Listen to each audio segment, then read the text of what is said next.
मग आता त्या लाव रे तो व्हिडिओचं काय होणार?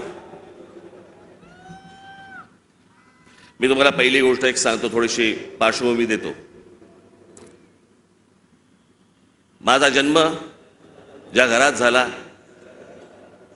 त्या घरामध्ये शिवसेनेचा जन्म झाला. मी पहिल्यापासून जे पाहत आलो ती माननीय बाळासाहेबांची शिवसेना पाहत आलो. लहान असल्यापासून त्यांच्याबरोबर हिंडलो फिरलो, अनेक ठिकाणी गेलो, अनेक सभांना गेलो, चॅलेंज सभांना गेलो.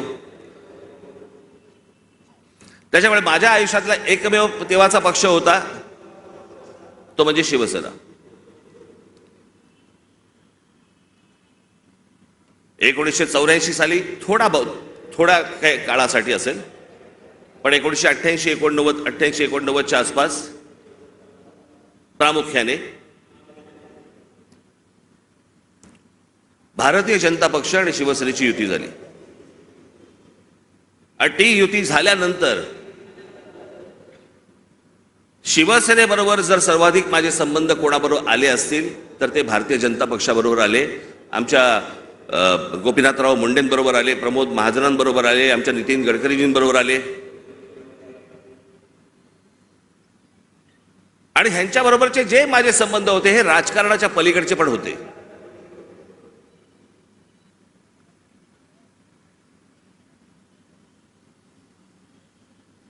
माझा संबंध कधी काँग्रेस राष्ट्रवादीत खूप नंतर, पण काँग्रेसवाल्यांशी माझा तसा संबंध कधी आला नाही.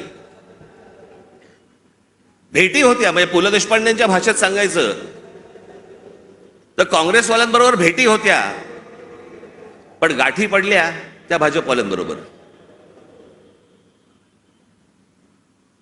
त्याच्यामुळे अनेक वेळेला त्यांच्याबरोबर माझे अगदी चांगले संबंध तेव्हापासून प्रस्थापित झाले.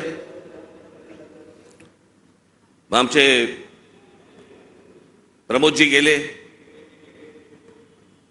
मग त्या दरम्यान मी गुजरात दौऱ्यावरती गेलो. नरेंद्र मोदी यांच्याबरोबर माझे संबंध प्रस्थापित झाले. मी गुजरात पाहिला,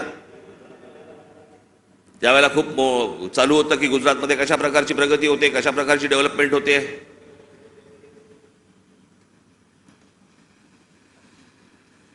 आणि ती सगळी प्रगती, सगळी ती डेव्हलपमेंट मी पाहत होतो. मला माहिती होतं. मी त्याच्यानंतर मी महाराष्ट्रामध्ये जेव्हा आलो, मला पत्रकारांनी प्रश्न विचारले, कसं वाटलं गुजरात?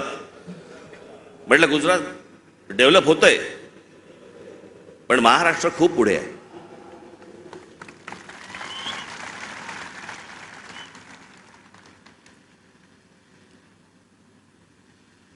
आणि मग त्यावेळेला ते जसे जसे त्यांच्याबरोबरचे संबंध माझे प्रस्थापित व्हायला लागले, एक वेळ आली या देशामध्ये हा राज ठाकरे पहिला माणूस होता ज्यांनी या देशाचे पंतप्रधान नरेंद्र मोदी व्हावेत असं बोलणारा पहिला माणूस मी होतो. त्यांच्याही पक्षातलं कोणी बोललं नव्हतं तोपर्यंत. मला असं तेव्हा वाटलं की बाबा आपला एक स्वतःचा विचार असतो, त्याच्यात माणसं बोलत असतात, माणसं काही गोष्टी सांगत असतात, माणसं स्वप्न दाखवत असतात. स्वप्न सत्यामध्ये उतरावीत अशी प्रत्येकाची अपेक्षा असते, आशा असते. आणि मग ज्या वेळेला 2014ची निवडणूक झाली, 2014च्या निवडणुकीच्या अगोदर मी काही अनेक भाषणं त्यांची ऐकत होतो. आणि 2014ची निवडणूक झाल्यानंतर मला असं वाटलं, अरे मी जे ऐकत होतो ते आता मला या 5 वर्षात दिसत नाहीये. काहीतरी वेगळ्याच गोष्टी दिसत आहेत. नोटबंदी काय दिसते, बुलेट ट्रेन काय दिसते. मी तुम्हाला आजही सांगतो, ज्या गोष्टी मला पटलेल्या नाहीत त्या मला पटलेल्या नाहीत. उद्या कितीही संबंध परत चांगले झाले किंवा नाही झाले तरी ज्या गोष्टी मला चांगल्या वाटल्या स्वागत करणार, ज्या गोष्टी नाही पटल्या विरोध करणार.